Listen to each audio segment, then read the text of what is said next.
قال الله تبارك وتعالى في شان حبيبه الكريم مخبرا وامرا ان الله وملائكته يصلون على النبي يا ايها الذين امنوا صلوا عليه وسلموا تسليما اللهم صل على سيدنا مولانا محمد وعلى اله واصحابه افضل صلواتك وعدد معلوماتك وبارك وسلم. حضرات محترم السلام علیکم ورحمۃ اللہ وبرکاتہ. سورہ بقرہ کی ہی ایک آیت مبارکہ کو گفتگو کا موضوع بنانے کی سعادت حاصل کر رہا ہوں، جس میں اللہ سبحانہ و تعالیٰ نے ارشاد فرمایا من ذا الذی یقرض اللہ، کون ہے تم میں جو اللہ کو قرض دے. تو دوستو، پہلی بات یہاں پر میں یہ سمجھنی ہے کہ یہ جو قرض کا یہاں جو ذکر ہو رہا ہے، اللہ قرآن مجید میں جو فرما رہے ہیں کہ تم میں کون ہے جو اللہ کو قرض دے. تو اللہ نے جو لفظ استعمال کیا ہے قرض کا، عربی زبان کا لفظ ہے، قرآن عربی زبان میں نازل کیا گیا، قرض یہ عربی زبان کا لفظ ہے. لیکن اتفاقاً ہم اردو زبان میں بھی اسی لفظ کا استعمال کرتے ہیں، قرض. اور اردو زبان میں جو ہم قرض کا معنی لیتے ہیں اس کا مطلب یہ ہوتا ہے ہوا کہ انسان کو کچھ پیسوں کی، کچھ مال کی، کچھ کسی چیز کی ضرورت تھی، اس ضرورت کو پوری کرنے کے لیے وہ دوسروں سے ادائیگی کے وعدے کے ساتھ جب لیتا ہے تو اسے قرض کہا جاتا ہے. تو قرض کے لینے کا اصل سبب، اصل وجہ ضرورت ہے. قرض کوئی کیوں لیتا ہے بھائی؟ جب اسے ضرورت ہوتی ہے. کسی کو ضرورت نہیں ہے وہ قرض لیتا ہے. قرض دینے کے لیے کسی سے کہتا ہے کہ بھائی آپ مجھے قرض دیجئے، جبکہ اس کے پاس کسی طرح کی ضرورت نہیں ہے. بولیے، کوئی نہیں دے گا. قرض اسی وقت لیا جاتا ہے جب اس کے پاس حاجت ہو، جب اس کے پاس ضرورت ہو، جب وہ محتاج ہو، تب وہ اپنے دوسرے بھائیوں سے قرض لیتا ہے تاکہ اپنی ضرورت کو، اپنی حاجت کو، اپنی محتاجی کو پوری کر سکے، دور کر سکے. تو دوستو، اللہ سبحانہ و تعالیٰ کے حوالے سے ہمارا یہ عقیدہ ہے کہ اللہ سبحانہ و تعالیٰ ہر ضرورت سے پاک ہے. سبحان اللہ، بولیے نا، اللہ ہر ضرورت سے پاک ہے. اللہ ہر محتاجی سے پاک ہے. اللہ سبحانہ و تعالیٰ کو کسی چیز کی حاجت نہیں ہے.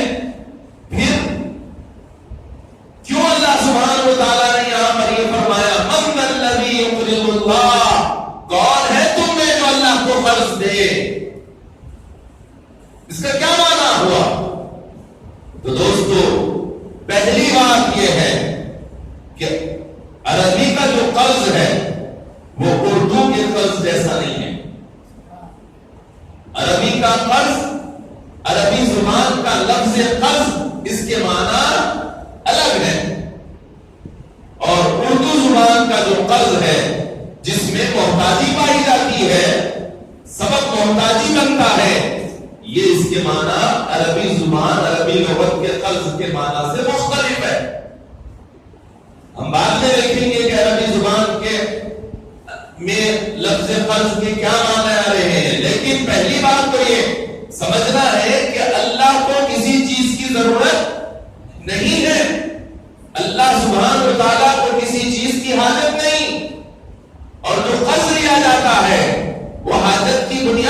لیا جاتا ہے، محتاجی کی بنیاد پر لیا جاتا ہے.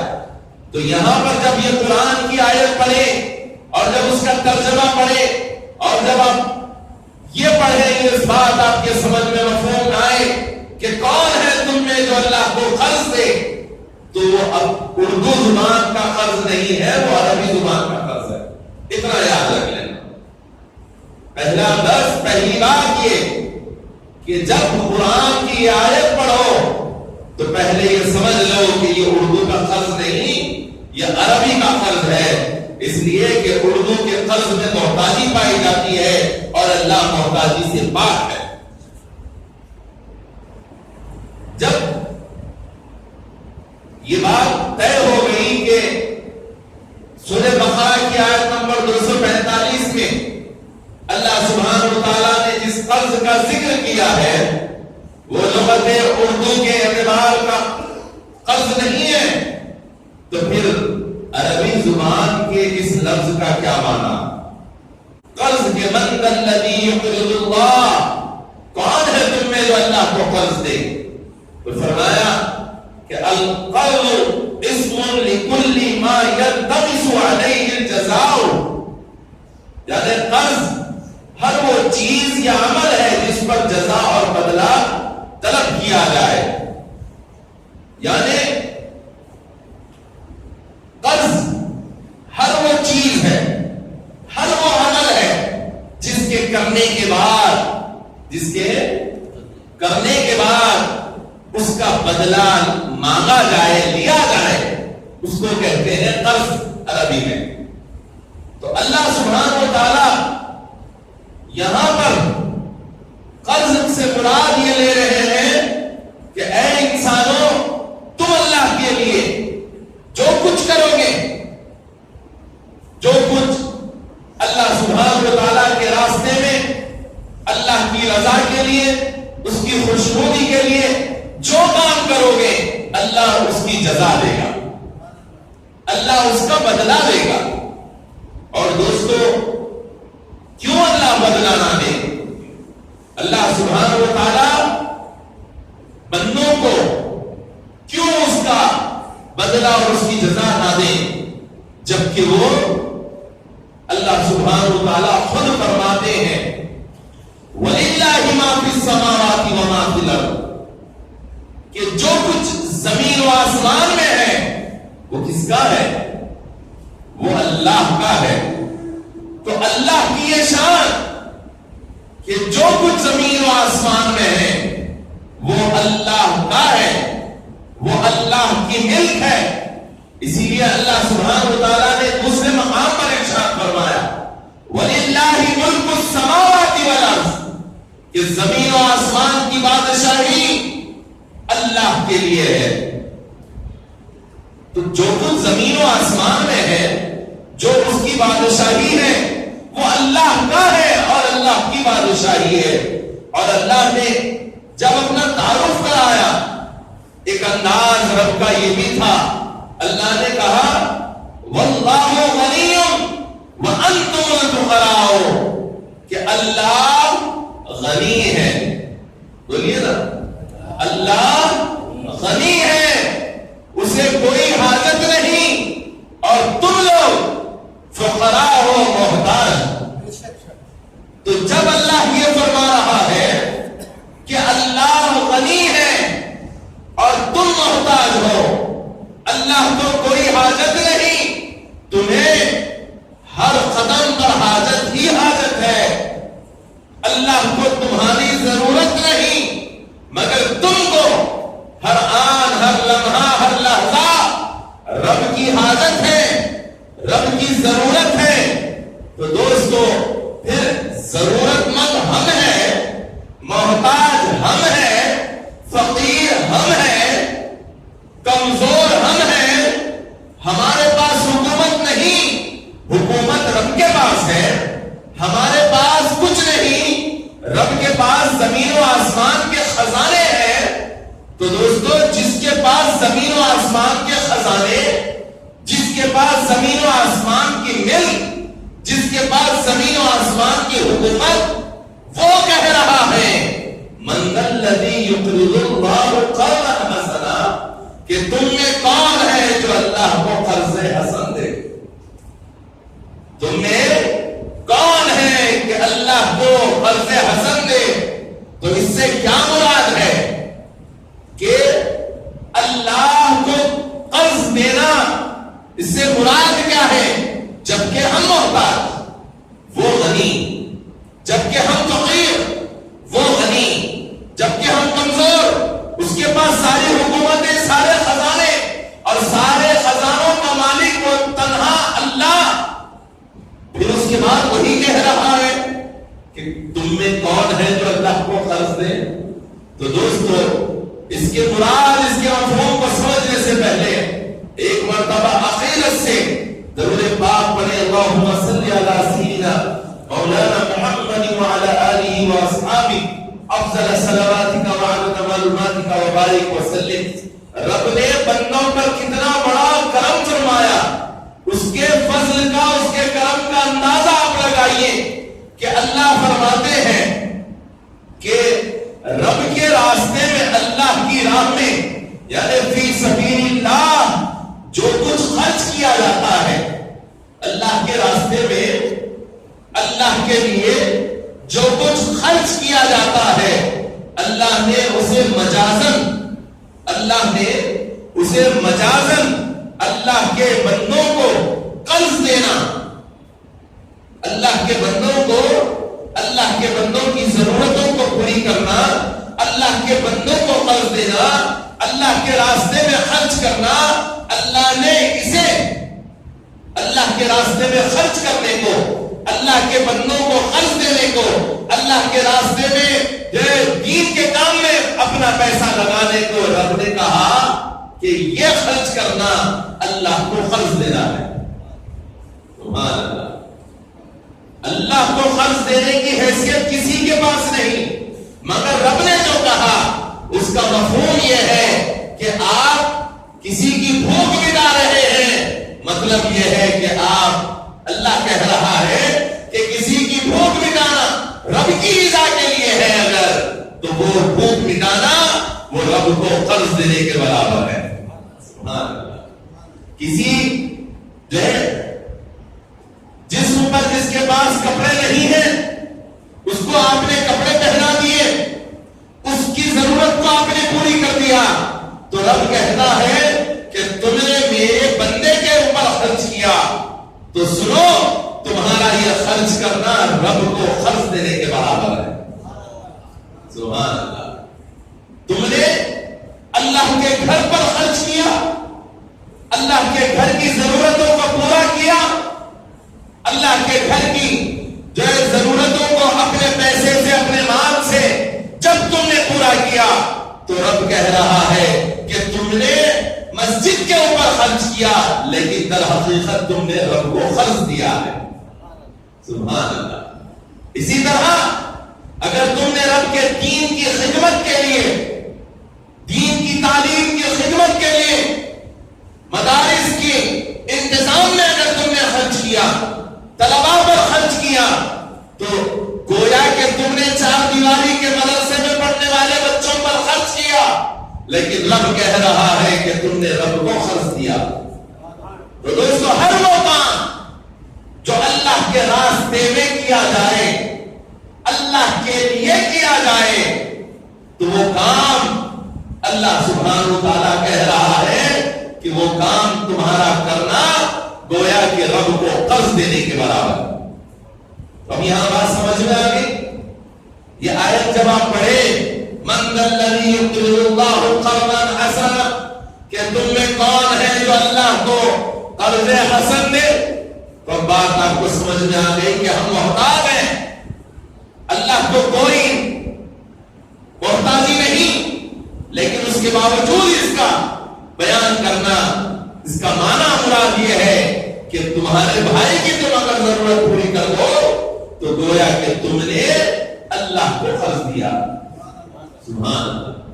درود پاک پڑھیں، اللہم صلی علی سیدنا مولانا محمد وعلی آلہ واصحابہ افضل صلواتک وعدد معلوماتک وبارک وسلم۔ اور دوستو ایک سوال میں آپ سے کرنا چاہتا ہوں، جو دینے والا ہوتا ہے نا، قرض خواہ، قرض دینے والا، جس کو دیتا ہے وہ قرض دار، جس کے اوپر قرض آ جاتا ہے. تو قرض خواہ جب کسی کو قرض دیتا ہے تو دوستو بتاؤ کب اور کس وقت لوگ قرض دینے کے لیے تیار ہوتے ہیں؟ ایک آدمی دوسرے کو قرض دینا ہے یا قرض دے رہا ہے تو وہ کب دیتا ہے؟ انجان آدمی کو دیتا ہے قرض؟ بولیے نا، دیتا ہے جاننے والا. جس کو قرض دے رہا ہے قرض خواہ دیکھے گا کہ میرا جاننے والا ہے تو پھر قرض دینے کے لیے تیار ہوتا ہے. لیکن صرف جاننے والا ہو یہ کافی نہیں ہے، صرف یہ کافی نہیں ہے، بہت ساری چیزیں. لیکن ایک بات کے اوپر میں آپ کی توجہ چاہوں گا، صرف جاننے والا ہو تو قرض خواہ قرض نہیں دے دیتا. اگر قرض خواہ کو اس سے محبت ہو، جس کو قرض دے رہا ہے اس سے محبت ہو، اس سے الفت ہو، اس سے پیار ہو، تو پھر وہ اس کی مجبوری میں، اس کی محتاجی میں، اس کی ضرورت مندی میں قرض دینے کے لیے وہ تیار ہوتا ہے نا. یہی ہے نا. اگر کسی کو محبت نہیں ہے، جو بھائیوں میں محبت ہوتی ہے، رشتہ داروں میں محبت ہوتی ہے، دوست احباب میں محبت ہوتی ہے، وہ محبت کا عنصر ہے ہی نہیں، تو کوئی دوسرے کو قرض دیتا ہے؟ بولیے نا، نہیں. تو پتا کیا چلا کہ قرض خواہ قرض محبت کی بنیاد پہ لیتا ہے. تو رب کہتا ہے والذین آمنوا اشد حبا للہ. لوگوں جانتے ہو تم ایمان والے ہو، تم یہ کہتے ہو کہ ہم نے ایمان لایا، تو سنو تم پر اب یہ لازم ہے کہ تم سب سے زیادہ اللہ سے محبت کرو. تمہاری یہ شان ہے کہ تم اللہ سے ٹوٹ ٹوٹ کر محبت کرنے والے ہو. جب تم اللہ سے بے پناہ محبت کرنے والے ہو، شدید محبت کرنے والے ہو، اللہ سے ٹوٹ کر محبت کرنے والے ہو، تو سنو یہ محبت کا تقاضا ہے کہ اس کے بندوں پہ کے لیے، اس کے دین کے لیے، اس کے دین کی خدمت کے لیے، ان کے بندوں کی خدمت کے لیے تم پیسہ لگاؤ. اللہ کے یہاں پر وہ قرض کے طور پر جمع ہوتا ہے. تو دوستو دین کے راستے میں، اللہ کے راستے میں خرچ کرنا گویا یہ بتاتا ہے کہ خرچ کرنے والے کو رب سے محبت ہے نا. اللہ کے راستے میں مسجدوں کی خدمت کے کرتا ہے، مسجدوں کی تعمیر کرتا ہے، مدارس کی تعمیر میں جو ہے پیسہ لگاتا ہے، اور بھوکے پیاسوں کو جو ہے ان کی ضرورت اور محتاجی کو دور کرتا ہے. تو دوستو اس کا یہ سارا کام یہ بتا رہا ہے کہ یہ رب کے بندوں اور رب کے دین پر خرچ کر رہا ہے، یعنی یہ خرچ کرنے والا اللہ سے محبت کرنے والا ہے. اللہ سے محبت کرنے والا ہے. اور جب بندہ اللہ سے محبت کر لیتا ہے تو اس کے لیے اللہ کے راستے میں خرچ کرنا کوئی رکاوٹ نہیں بنتا ہے نا. اور یہاں پر اللہ سبحانہ و تعالیٰ نے جو ارشاد فرمایا من ذا الذی یقرض اللہ قرضا حسنا. قرض کے ساتھ رب نے اور ایک لفظ کا استعمال کیا، حسن. کون سے لفظ کا استعمال کیا؟ حسن. تو دوستو یہ قرض حسن کیا؟ قرض تو ہم نے ابھی تک سنا ہے، قرض کے حوالے سے ابھی تک ہم نے بات کی، لیکن یہ قرض حسن کیا ہے؟ یہ بھی اردو کا قرض حسنہ نہیں ہے کہ آپ قرض خواہ کسی ضرورت مند کو قرض دے دیں، اس نیت سے دے کہ وہ جب چاہے ادا کرے. یہ وہ قرض حسنہ نہیں ہے، یہ قرض حسن ہے. تو اس کا کیا معنی؟ اس کا معنی بیان کرتے ہوئے مفسرین نے کہا ما قصد به وجه اللہ تعالی خالصتا من المال الطیب، یعنی قرض حسن کا معنی یہ ہے کہ پاک مال سے، اسے پاک، صاف، جائز، حلال مال سے رب کے دین کی خدمت صرف اللہ کی رضا کے لیے کرتا ہے۔ سبحان اللہ۔ تو قرض حسن کا معنی یہ ہوا کہ انسان جو مال جیسے بھی کما لیا، اس میں بہت ساری برائیاں ہیں، برائی کے ذریعے سے وہ مال کمایا تھا، وہ مال اگر رب کے راستے میں لگا رہا ہے تو رب کہتا ہے یہ اللہ کو قرضہ دینا نہیں ہے، اللہ ٹھکرا دیتا ہے۔ اللہ کو قرض دینا اس وقت ہوگا جب دینے والے کا مال پاک ہو، کیا ہو؟ پاک ہو۔ اور دوسری شرط یہ ہے کہ دینے والے کا مال پاک ہو اور دینا صرف لوجہ اللہ، اللہ کے لیے ہو۔ سبحان اللہ۔ اس کے لیے ہو، صرف اللہ کے لیے ہو، تو پھر گویا یہ قرض حسن بن جاتا۔ تو دوستو، اللہ سبحانہ و تعالیٰ نے لوگوں کو، ایمان والوں کو، اور جن کے پاس مال و دولت ہے، رب نے ان کو موٹیویٹ کیا، رب نے ان کو انسپائر کیا، رب نے ان کو جب پڑھایا اور کہا کہ تمہارے پاس مال ہے تو اب بخل مت کرو، کنجوسی مت کرو، آؤ اللہ کے راستے میں خرچ کرو۔ تمہارا رب کے راستے میں خرچ کرنا یہ اللہ کو قرض دینے کے برابر ہو۔ درود پاک پڑھیں، اللہم صلی علی سیدنا مولانا محمد وعلی آلہ واصحابہ افضل صلواتک وعدد معلوماتک وبارک وسلم۔ نبی کریم صلی اللہ علیہ وسلم کے صحابی حضرت ابن مسعود رضی اللہ تعالیٰ عنہ بیان فرماتے ہیں کہ جب یہ آیت نازل ہوئی، سورہ بقرہ کی آیت نمبر 245، من ذا الذی یقرض اللہ قرضا حسنا، جب یہ آیت نازل ہوئی تو سرکار دو عالم صلی اللہ علیہ وسلم سے ایک صحابی حضرت دحداح انصاری، ابو دحداح انصاری رضی اللہ تعالی، حضرت ابو دحداح انصاری رضی اللہ تعالی عنہ نے کہا یا رسول اللہ، کیا واقعی اللہ ہم سے قرض مانگتا ہے، قرض لیتا ہے؟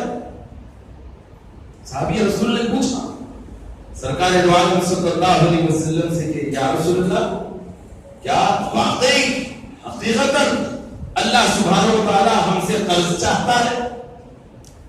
تو سرکار دو عالم صلی اللہ علیہ وسلم نے فرمایا ہاں، سرکار نے فرمایا ہاں، نام۔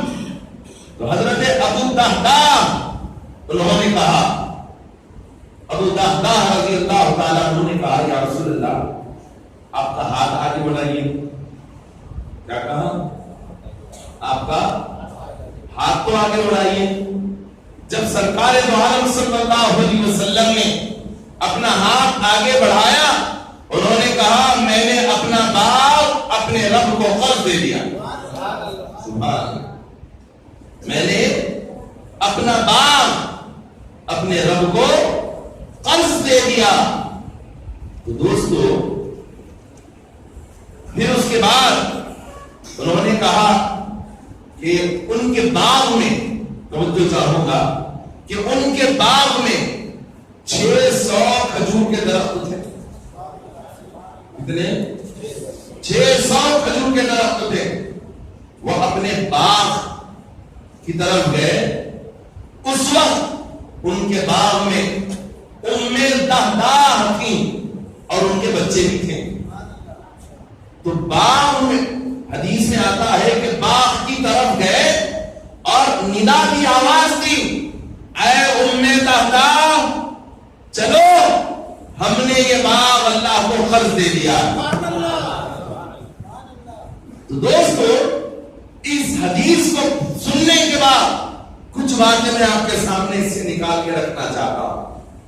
پہلی چیز تو یہ کہ وہ عشاق رسول، وہ اللہ سبحانہ و تعالیٰ کے پیارے حبیب صلی اللہ علیہ وسلم کے دیوانوں کا عمل دیکھیے کہ رب کے راہ میں باغ دینا چاہتے ہیں، لیکن دیوانگی کا عالم یہ ہے یا رسول اللہ باغ تو رب کے راستے میں دینا ہے لیکن گواہ آپ کو بنانا ہے، لہذا ہاتھ دے دیجیے۔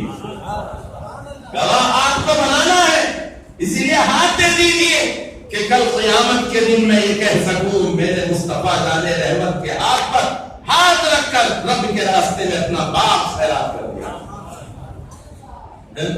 ورنہ کیا ضرورت تھی ہاتھ مانگنے کی؟ کیا ضرورت تھی ہاتھ مانگے بغیر یہ کہے بغیر یا رسول اللہ ذرا ہاتھ تو آپ کا اپنا میری طرف بڑھائیے، مجھے ہاتھ تو دیجیے، یہ کہنے کے بغیر وہ یہ کہہ سکتے تھے کہ میں نے اپنا باپ رب کے راستے میں قربان کر دیا، اللہ کو قرض دے دیا، لیکن یہ کہنے سے پہلے انہوں نے چاہا کہ یہی موقع ہے کہ مصطفیٰ جان رحمت کے وہ مبارک ہاتھ جس کو اعلیٰ حضرت نے کیا کہا، جس سمت اٹھ گیا غنی کر دیا، سبحان اللہ، جس سمت اٹھ گیا غنی کر دیا، موجے پہرے سخاوت پہ لاکھوں سلام، جس سمت اٹھ گئے غنی کر دیا موجے بحر سخاوت پہ لاکھوں سلام۔ تو دوستو ابو طہطا یہ چاہتے تھے کہ یہ موقع ہے کہ مصطفیٰ جان رحمت کے ہاتھ سے میرا ہاتھ مس کر لو، لہذا کہا یا رسول اللہ ہاتھ تو بڑھائیے۔ اور پھر دوسری بات کہ رب کے راستے میں ایسا دیا کہ دینے کے بعد اپنے باغ میں داخل نہیں ہوئے۔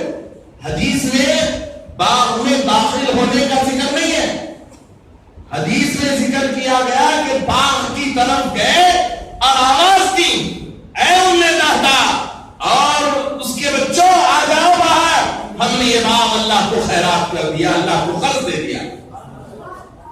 تو بتانا مقصد یہ ہے کہ رب کے راستے میں دینے کے بعد اب اس میں داخل ہونا بھی پسند نہیں کرنا۔ ایسی سخاوت مصطفیٰ جان رحمت کے غلاموں کے لیے ہے تو پھر سرکار کا عالم کیا ہوگا؟ سرکار کے غلاموں کی سخاوت کا یہ عالم ہے تو پھر سرکار کی سخاوت کا کیا عالم ہوگا؟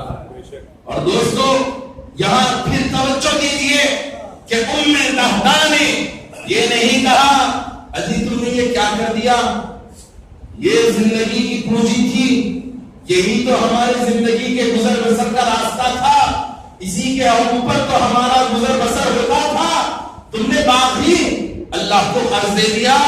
کہیں حدیث میں یہ الفاظ نہیں ملتے۔ ان کی اہلیہ نے ام طہطا نے سنا تو وہ بھی فوراً گھر سے اس باغ سے باہر آ گئی۔ مطلب کیا ہوا؟ مطلب یہ ہوا کہ شوہر نامدار نے رب کو راضی کرنے کے لیے اللہ کے راستے میں باغ خیرات کیا تو بیوی نے بھی اسے قبول کر لیا۔ اس وقت کے شوہر اور بیوی کا دین کے لیے حوالے سے، دین پر قربان ہونا، دین کے لیے مر مٹنا، دین کے لیے خیرات کرنا، اللہ کو قرض دینا کا ایسا اشتیاق تھا کہ کبھی کسی نے یہ نہیں دیکھا کہ اب ہماری زندگی کیسے گزرے۔ تو یہ سوچ، یہ فکر کی ضرورت ہے۔ اور حضرت ابو ہریرہ رضی اللہ تعالیٰ عنہ ارشاد فرماتے ہیں، درود پاک پڑھے اللہم صلی علی سیدنا مولانا محمد وعلی آلہ واصحابہ افضل صلواتک وعدد معلوماتک وبارک وسلم۔ فرماتے ہیں کہ نبی کریم صلی اللہ علیہ وسلم نے ارشاد فرمایا کہ آسمان کے دروازوں میں ایک دروازے پر ایک فرشتہ یہ کہتا رہتا، آسمان کے دروازوں میں سے ایک دروازے پر ایک فرشتہ یہ کہتا رہتا ہے من الذی یقرض اللہ قرضا حسنا، کون ہے جو اللہ کو قرض دینے والا ہے، قرض حسن دینے والا ہے۔ سبحان اللہ، یہ ندا دیتا رہتا ہے اور کہتا ہے کہ آج دو کل اس کا بدلہ لے لو۔ سبحان اللہ، آج دو کا بدلہ لے لو. فرشتہ جو ندا دے رہا ہے وہ حدیث بتا رہی ہے کہ وہ کہہ رہا ہے کہ کون ہے جو اللہ کو قرض دے آج دے اور کل لے لے. سبحان اللہ. تو کل آخرت کے دن قیامت کے دن اللہ سبحانہ و تعالیٰ اسے واپس دے دے گا.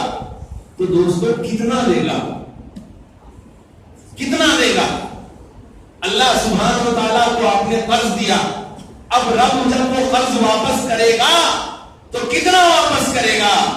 تو سن لیجئے مصطفیٰ کے جان رحمت کی احادیث کا خلاصہ کہ رب اپنے بندوں کو 7 گنا, 70 گنا, 700 گنا اور 1400 گنا, اور بعض روایت میں جس کو امام مالک نے نقل فرمایا 70,000 گنا بڑھا کر دے گا.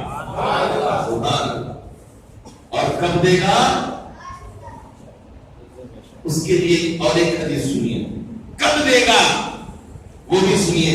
سرکار دو عالم صلی اللہ علیہ وسلم ارشاد فرماتے ہیں کہ رب نے فرمایا, حدیث قدسی فرماتے ہیں آقا کہ رب نے فرمایا اے ابن آدم اپنے خزانے کو میرے پاس امانت رکھو. اپنے خزانے کو, اپنے پیسے کو جا کے بینک میں جمع کرتے ہو, میرے پاس جمع کرو, میرے پاس امانت رکھو. کیا ہوگا؟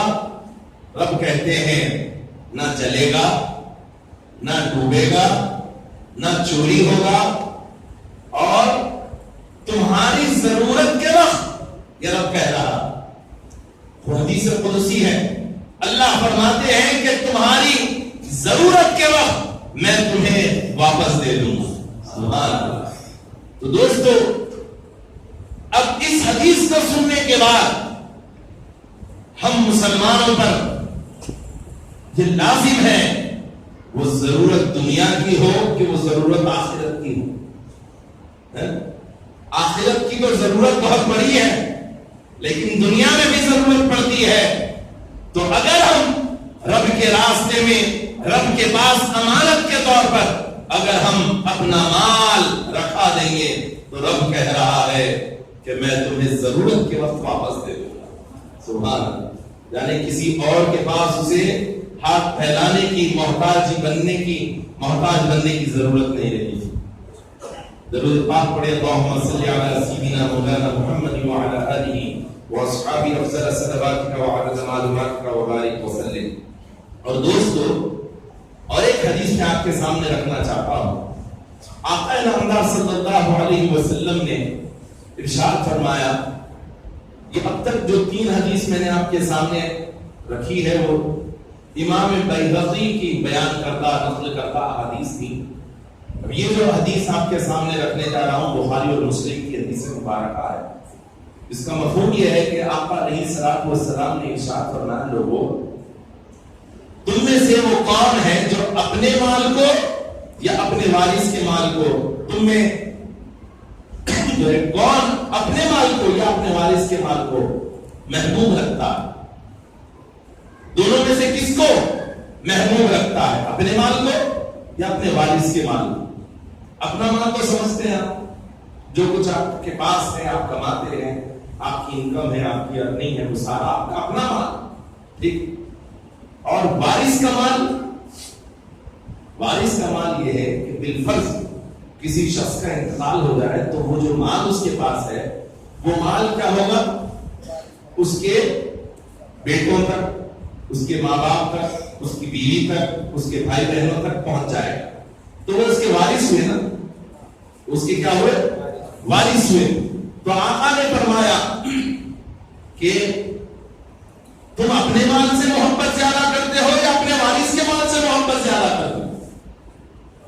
تو سب نے کہا, صحابہ نے کہا یا رسول اللہ ہم اپنے مال سے محبت کرتے ہیں. صحیح ہے, بات صحیح ہے نا؟ تو سرکار دو عالم صلی اللہ علیہ وسلم نے کہا نہیں, تم لوگ غلط کہہ رہے ہو, تم اپنے مال سے نہیں اپنے وارث کے مال سے زیادہ محبت کرتے ہو. پھر فرمایا تمہارا مال وہ ہے جو تم نے اپنی زندگی میں آگے بھیج دیا, یعنی اللہ کے راستے میں خیرات کر دیا. تمہارا مال وہ ہے جو تم نے اللہ کے راستے میں جو خرچ کیا، وہ مال تمہارا ہے، وہ تمہیں واپس مل جائے گا، وہ تمہیں واپس مل جائے گا۔ اگر تم نے وہ مال اللہ کے راستے میں خرچ نہیں کیا، وہ مال رکھ کر چلے گئے اور وہ وارثین تک پہنچ گیا، تو اب وہ تمہارا مال نہیں رہا، وارث جہاں چاہے گا وہاں خرچ کرے گا، اس کا بدلہ تمہیں ملے یا نہ ملے یہ دوسری بات۔ تو دوستو، اپنا مال وہ ہے جو اللہ کے راستے میں خرچ کیا جاتا ہے۔ اسی لیے حضرت عمر رضی اللہ تعالیٰ عنہ نے ایک مرتبہ کھجور اور دودھ کے مرکب سے ایک حلوہ بنایا، اور عرب کے یہاں وہ بڑی لذیذ غذا کے طور پر، لذیذ میٹھے کے طور پر استعمال ہوتا۔ بیٹھے تھے، تیار جو ہے اس چیز کو تیار، حلوے کو تیار کر کے آپ نے منگوایا، اور اسی اثنا میں ایک مسکین آ گیا اور اس نے سوال کیا، تو حضرت عمر رضی اللہ تعالیٰ عنہ نے وہ جو حلوہ تیار تھا وہ حلوہ اس مسکین کو دے دیا۔ تو اہل مجلس، دوست احباب، دیگر مسلمان صحابہ بیٹھے تھے، تو انہوں نے کہا، اے امیر المومنین، یہ آپ نے کیا کیا؟ وہ جو مسکین یہ حلوہ لے گیا ہے اسے اس کی قدر بھی ہوگی، وہ مسکین جو فقیر ہے اسے تو اتنے قیمتی حلوے کی قدر بھی نہیں ہوگی، آپ نے اسے دے دیا۔ تو حضرت عمر رضی اللہ تعالیٰ عنہ نے کیا جواب دیا؟ یہ ہمارا عقیدہ بننا چاہے۔ حضرت عمر رضی اللہ تعالیٰ عنہ نے جواب دیا، ولیکن، لیکن رب المسکین یدری ما ہوا، کہ ہاں اس مسکین کو تو معلوم نہیں کہ میں نے اسے جو چیز دی ہے وہ بڑی قیمتی ہے، بڑا لذیذ حلوہ ہے، لیکن اس کا رب تو جانتا ہے کہ یہ کیا چیز ہے، اس کی قدر کیا ہے۔ تو دوستو، اللہ سبحانہ و تعالیٰ کے نیک بندے جو کچھ اللہ کے راستے میں خرچ کرتے تھے، اس کے حوالے سے ان کا یہ یقین تھا کہ وہی انہیں پلٹ کر ملنے والا ہے، وہی ان کا اپنا مال ہے، وہی اللہ سبحانہ و تعالیٰ آخرت کے دن بدلے کے طور پر انہیں عطا کرنے والا۔ تو دوستو، رمضان مبارک کا مہینہ جہاں پر ہم پر روزے فرض کرتا ہے، جہاں پر اس کی راتوں میں قیام کرنا اللہ کے رسول صلی اللہ علیہ وسلم کی بہت بڑی سنت مبارکہ ہے، رمضان مبارک جہاں پر رب نے اس میں لیلۃ القدر جیسی عظیم اور متبرک رات رکھ دی ہے جس میں فرشتوں کا نزول ہوتا ہے۔ دوستو، اسی مہینے میں ہم نے اپنے اوپر، رب نے تو زکوٰۃ سال میں فرض کی، لیکن ہم نے زکوٰۃ دینے کا مہینہ رمضان کو بنا لیا، جو کہ بہتر کام کیا، لیکن ضروری نہیں ہے کہ رمضان کے مہینے میں ہی زکوٰۃ دیں، زکوٰۃ سال کے گزرنے پر دینا ہے، لیکن ہم کیا کرتے ہیں رمضان کے، بولیے نا، کیوں دیتے ہیں؟ اس کے پیچھے بھی ہماری جو ہے حرص ہے نا، ہماری لالچ ہے، اور وہ لالچ رب کو پسند بھی ہے، سبحان اللہ، وہ مصطفیٰ جان رحمت کو پسند بھی ہے نا۔ ثواب کے لیے حرص کرنا، ثواب کے لیے، رب کی عطا کے لیے لالچ کرنا، یہ رب نے اور مصطفیٰ نے جائز قرار دے دیا۔ تو ہم اس مہینے میں زکوٰۃ اس لیے ادا کرتے ہیں تاکہ 1 روپیہ دے تو رب کم سے کم اس کا 70 گنا تو دے دے، اور دینے والا لِوَجْهِ اللَّهِ اگر دے گا، صرف اللہ کے لیے دے گا، تو ممکن ہے کہ اس کا بدلہ 70,000 گنا بڑھا کر دے دیا ہے نا۔ تو دوستو، اس مہینے میں زکوٰۃ دینا، اور زکوٰۃ کا سب سے بڑا مستحق آپ کا اپنا قریبی رشتہ دار، آپ کے خاندان کا، آپ کے عزیز و اقارب میں، حتیٰ کہ آپ کا سگا بھائی، آپ کی سگی بہن، یا سگے بھائی کے بچے، یا سگی بہن کے بچے اگر یہ محتاج ہیں، کیا ہے؟ محتاج ہیں، ضرورت مند ہیں، قرض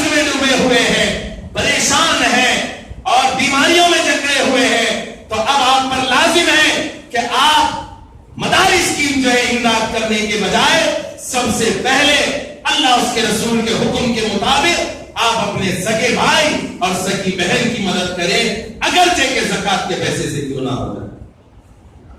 زکات کا پیسہ اصول اور فروع کے لیے استعمال نہیں ہو سکتا، یعنی دادا، نانا، پردادا، پرنانا، دادی، نانی، ان کے لیے استعمال نہیں ہو سکتا، ان کو زکات نہیں دی جا سکتی۔ اسی طرح زکات بیٹا، پوترا یا بیٹی یا نواسی کو زکات نہیں دی جا سکتی۔ ان کے علاوہ جو ہے ان کو زکات دی جا سکتی ہے۔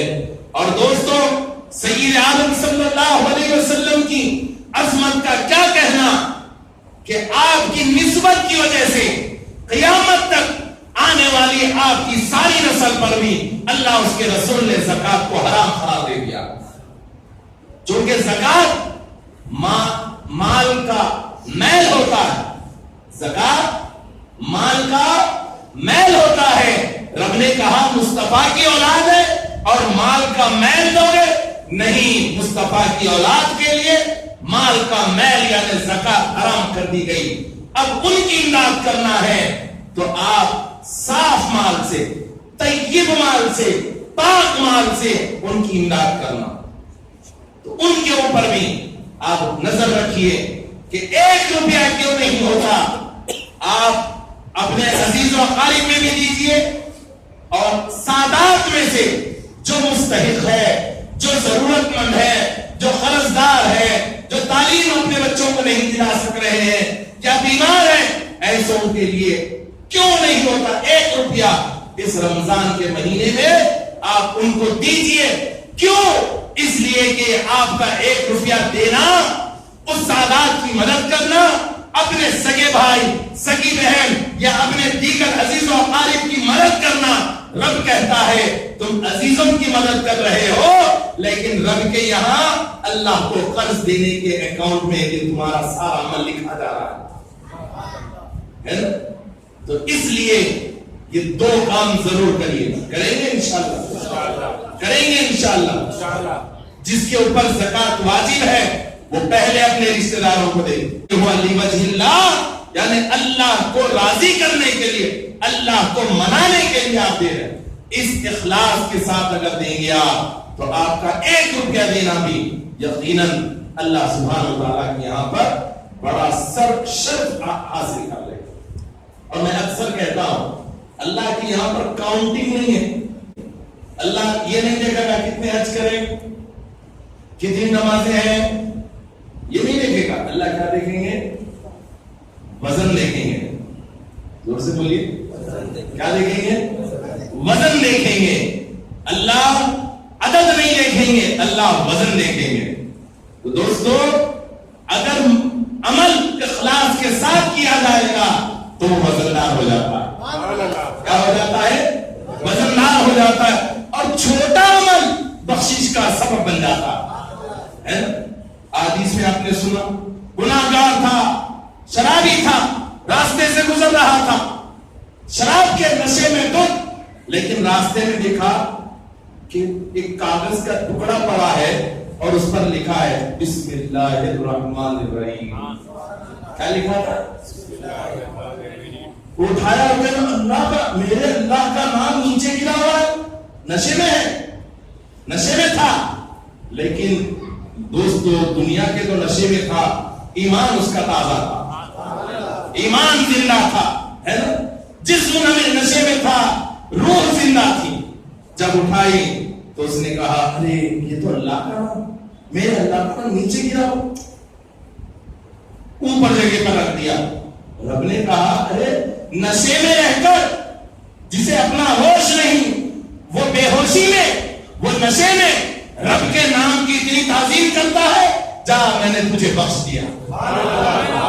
تو دوستو اللہ کے یہاں پر عدد نہیں وزن دیکھا جاتا ہے۔ 1 روپیہ خرچ کرو لیکن اخلاص کے ساتھ کرو، دکھاوے کے لیے نہیں، ریاکاری کے لیے نہیں، اور اللہ اس 1 روپے میں ہی اتنی برکت دے گا کہ اس سے 1000 روپے کا کام نکل جائے گا۔ تو ایک کام یہ کریں گے، اور پھر اس کے بعد اگر اور پیسہ بچ جاتا ہے تو پھر آپ مساجد کی زکات میں نہیں، مساجد کے حوالے سے دیگر مال سے، پاک طیب مال سے مساجد کی ضرورت کی خیال رکھے، مدارس کی ضرورت کا خیال رکھے، اور دیگر جو اللہ اس کے رسول نے قرآن مجید فرقان حمید میں وہ مصارف جس میں بیان کیے ہیں ان سارے مصارف میں آپ اسے خرچ کر سکتے ہیں۔